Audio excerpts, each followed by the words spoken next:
This is Anita Alexandra, and welcome to 5-Element Personality Paradigms, Navigating Relationships. I believe that by being aware of how you are, your behaviors, you become who you are, your personality. This is important because of what is contained within this information, your values and motivations. This system is like a GPS guidance system for personality. First, you must identify and locate your primary personality. Once you find that, then you can map out the available paths that will get you to your desired destination. The 5 elements are wood, fire, earth, metal, and water, and they come out of the basic 5-element theory of Chinese medicine. It's an approach that can be applied to personality as well as physical health and the design of a space through Feng Shui.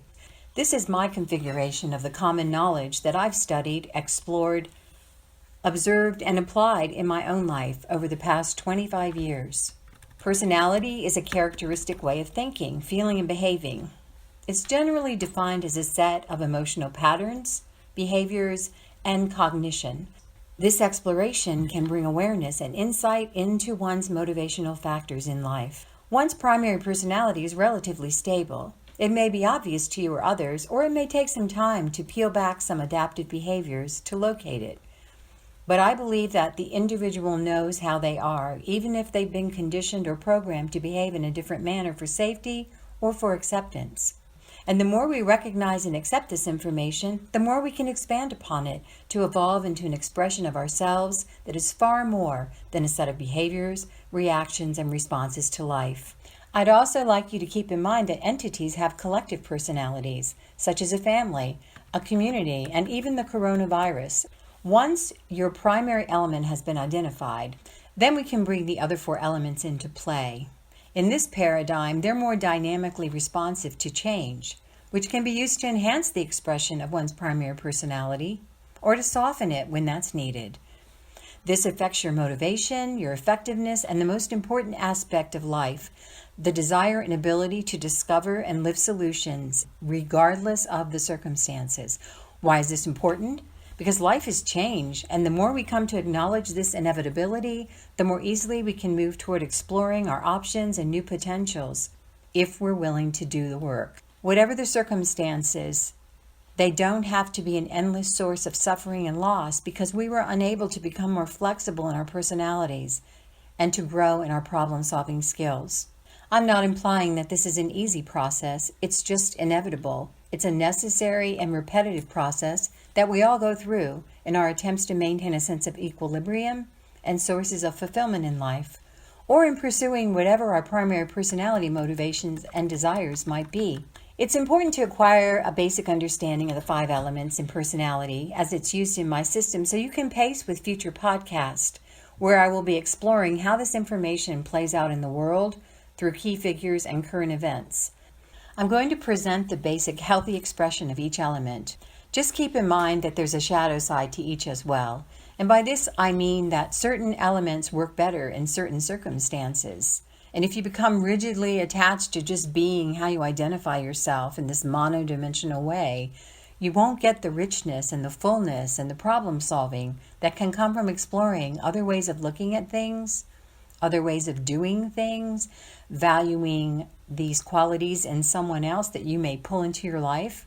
Although it's believed that we like to be with what's like us, I also think there's this other thing going on under the surface where we attract or gravitate towards people who aren't like us, who have qualities that we admire or that we are weak in, and we want to bring those into our lives. I know this has been true for me. I am primarily water, but I am really almost just as strong in metal. And these other 3 elements in my life, I'm strong and weak in depending on what I'm going through in my life and how I use them. These other 4 elements are more malleable than your primary element. And what I want to emphasize here is that it changes. So maybe I was really weak in earth at some point in my life, but by becoming aware of myself and looking at these other elements and their qualities and traits, I have been able to use all of the elements at different times and let them shine in a way that moves me forward in a particular way.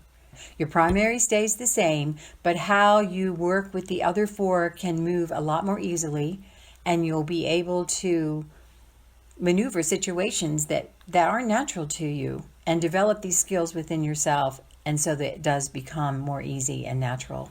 So keeping all that in mind, let's go through the elements themselves. Wood represents the ability to plan and strategize and make decisions, and then it's able to move into deliberate action.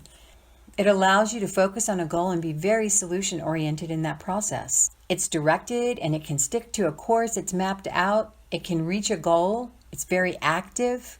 Wood personalities are ambitious and they're able to remain stable amidst change. They're not easily influenced by the opinions of others.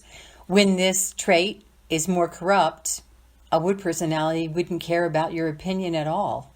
Wood has the substance to stand up for itself as well for an ideal. Courage through action is a phrase that's often associated with a wood personality. Wood can give one a sense of identity and self-esteem that says, I know who I am, I know what I believe in, I know what I want, and I'm going to go get it. Wood carries with it the quality of integration, and it can bring together other forces in a smooth and rhythmic, effortless flow. It embodies the archetype of the warrior as it plans and builds from strength and integrity of purpose with the ability to hold its ground in battle. Wood also embodies the archetype of the architect as it assists us in planning, building, and expanding our current limitations. For those familiar with the tarot, wood is closely associated with the first or planning stage of the swords in a traditional deck.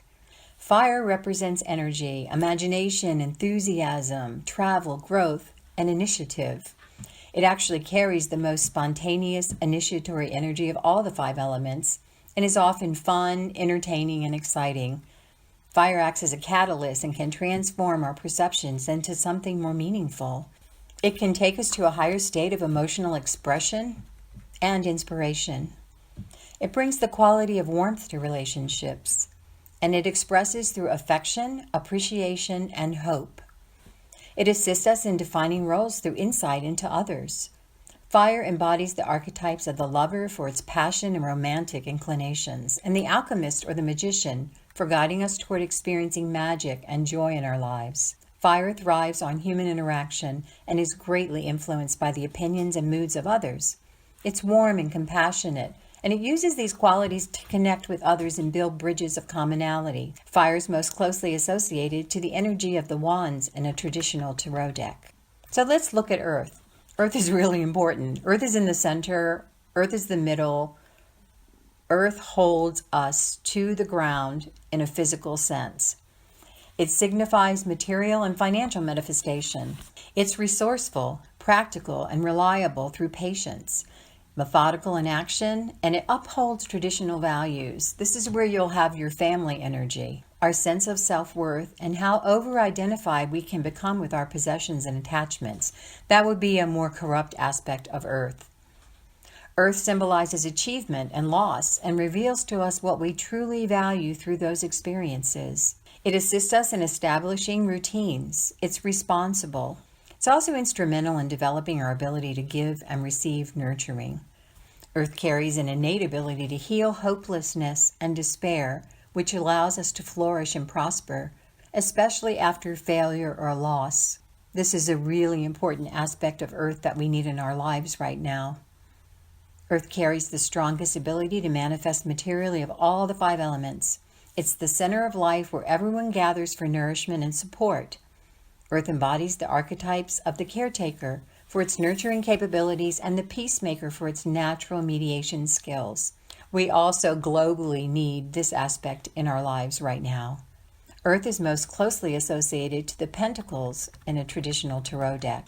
The next element is metal, and it's represented through mental and spiritual development, which creates powerful action in the world in overcoming obstacles.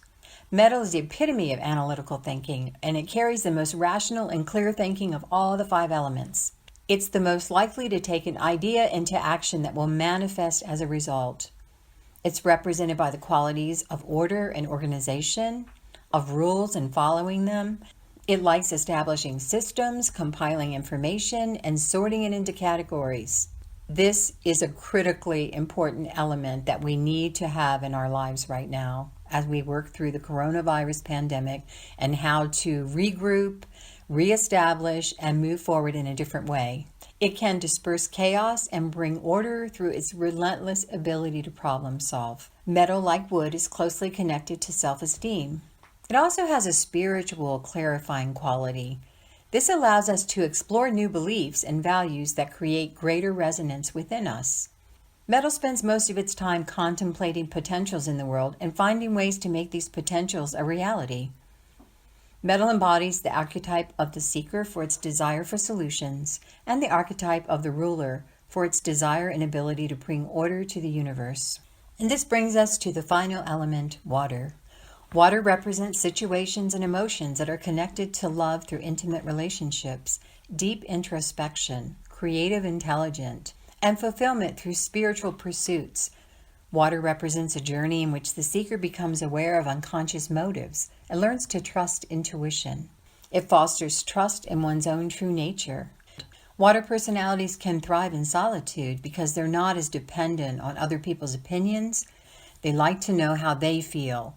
They like to see the bigger picture. They want to see all the relationships and how things connect in the entire universe. Water opens us to emotional communication with others and with ourselves. Water can offer us emotional courage in times of darkness and in facing the unknown by moving past fear and reaching beyond a simple perception of the self. Water can be extreme. The strength of this duality contained within water is easily demonstrated by a tsunami. You have this wall of water that's gathered all this strength rising up from the sea and then crashing into the earth. Devastation. Or then we have this other example of water where it slowly wears away and molds stone through rainfall or a rhythmic flowing of a river or a stream, this wafting of the sea over great spans of time. Water carries the greatest depth of emotional energy of all the 5 elements. Water has the potential to build a bridge between spirit and earth and connects our personal experiences to something deeper and more lasting. Water is closely associated to the cups in a traditional tarot deck. So this is my take on the 5 elements, and it's easy to imagine how some personality traits would be more desirable or useful than others, depending on the situation. You're definitely going to want fire traits at a party, but maybe you'd like to see more metal personalities on a think tank team, or more wood on a community of planners. And although these might be the primary personalities that you want in those situations, you're also going to need some mediation from some other personality types, and you might even have all 5 working together in a situation, bringing all the elements into play in extreme situations that demand all hands on deck like the one we're in right now. Keep in mind that all the traits can be expressed through all 5 elements, but how they express will be influenced by the elements themselves. So, for example, all personalities have the potential to express courage, but how that's expressed and the time it takes to rally that trait within an element will depend on that personality. If you need an immediate response to something that requires a clear mind, you might bring the perspectives of wood and metal together. If you want to plan that party, you might bring fire and earth together. Fire for the fun, the entertaining, the spontaneity, the celebration. But earth will help to bring people together. It wants to create a center where people are comfortable and having a good time. It cares about whether they get what they need. They make an excellent team. In becoming more aware with yourself and working with these elements in this way, I'm looking for whatever is possible in any situation. We're really seeking what we can't immediately and easily see. We want what we can't see. We want what we're not naturally drawn to. We have to move out of our habit patterns and our complacency and our over-identification with the primary element in order to see these solutions and to implement them in our lives. In my next podcast, I'll explore the media presentation of 3 primary personalities regarding the coronavirus pandemic: President Trump, Dr. Fauci, and Governor Cuomo. For more information on each of these different disciplines within the 5-element model and to take advantage of the free 5-element personality assessment, please visit www.architectinhealth.com. Thanks for listening.